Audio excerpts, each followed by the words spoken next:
ಅಯೋಧ್ಯೆಯ ರಾಮ ಮಂದಿರ ದೇಣಿಗೆ ನಿರ್ವಹಣೆ ಕುರಿತ ವಿವಾದಕ್ಕೆ ಹೊಸ ತಿರುವು ಸಿಕ್ಕಿದ್ದು, ರಾಮ ಜನ್ಮಭೂಮಿ ಚಳವಳಿಯ ಕಾರ್ಯಕರ್ತ ಸಂತೋಷ್ ದುಬೆ ಅವರು ಸುಮಾರು 1250 ಚಿನ್ನ, ಬೆಳ್ಳಿ, ವಜ್ರ ಹಾಗೂ ಅಷ್ಟಧಾತುವಿನಿಂದ ತಯಾರಿಸಲಾದ ಅಮೂಲ್ಯ ಇಟ್ಟಿಗೆಗಳು ನಾಪತ್ತೆಯಾಗಿವೆ ಎಂದು ಆರೋಪಿಸಿ ಪೊಲೀಸ್ ದೂರು ದಾಖಲಿಸಿದ್ದಾರೆ.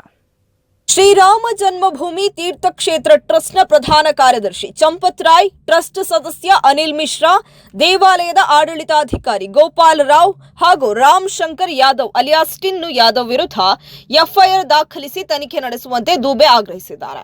ಮಂಗಳವಾರ ರಾಮ ಜನ್ಮಭೂಮಿ ಪೊಲೀಸ್ ಠಾಣೆಗೆ ಸಲ್ಲಿಸಿದ ದೂರಿನಲ್ಲಿ ರಾಮ ಮಂದಿರ ಚಳವಳಿಯ ಸಂದರ್ಭದಲ್ಲಿ ದೇಶ ವಿದೇಶಗಳ ಭಕ್ತರು ದೇಣಿಗೆಯಾಗಿ ನೀಡಿದ್ದ ಅಮೂಲ್ಯ ಇಟ್ಟಿಗೆಗಳು ಕಾಣೆಯಾಗಿವೆ ಎಂದು ಆರೋಪಿಸಲಾಗಿದೆ.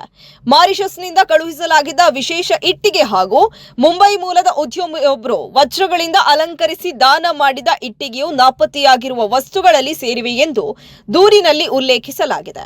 ವಿಶ್ವ ಹಿಂದೂ ಪರಿಷತ್ನ ಹಿರಿಯ ನಾಯಕ ದಿವಂಗತ ಅಶೋಕ್ ಸಿಂಘಾಲ್ ಅವರು ರಾಮ ಮಂದಿರ ನಿರ್ಮಾಣಕ್ಕಾಗಿ ಭಕ್ತರು ಮತ್ತು ಕರಸೇವಕರಿಗೆ ಇಟ್ಟಿಗೆಗಳನ್ನು ದಾನ ಮಾಡುವಂತೆ ಕರೆ ನೀಡಿದರು. ಅದರಂತೆ ಚಿನ್ನ, ಬೆಳ್ಳಿ ಹಾಗೂ ಇತರ ಅಮೂಲ್ಯ ಲೋಹಗಳಿಂದ ತಯಾರಿಸಲಾದ ಇಟ್ಟಿಗೆಗಳನ್ನು ಭಕ್ತರು ದೇಣಿಗೆಯಾಗಿ ನೀಡಿದರು.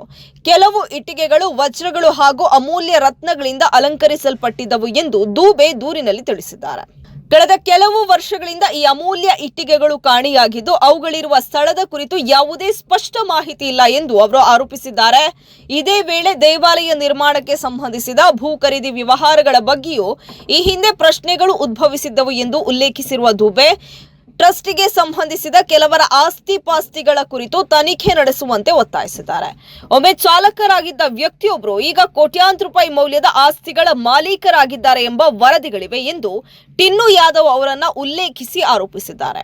ಆರೋಪಗಳ ಕುರಿತು ಪ್ರತಿಕ್ರಿಯೆ ಪಡೆಯಲು ಸಂಪರ್ಕಿಸಿದಾಗ ಚಂಪತ್ ರಾಯ್ ಅವರು ಅಸ್ವಸ್ಥರಾಗಿರುವ ಕಾರಣ ಪ್ರತಿಕ್ರಿಯಿಸಲು ಸಾಧ್ಯವಾಗಿಲ್ಲ ಎಂದು ಅವರ ಆಪ್ತರು ತಿಳಿಸಿದ್ದಾರೆ.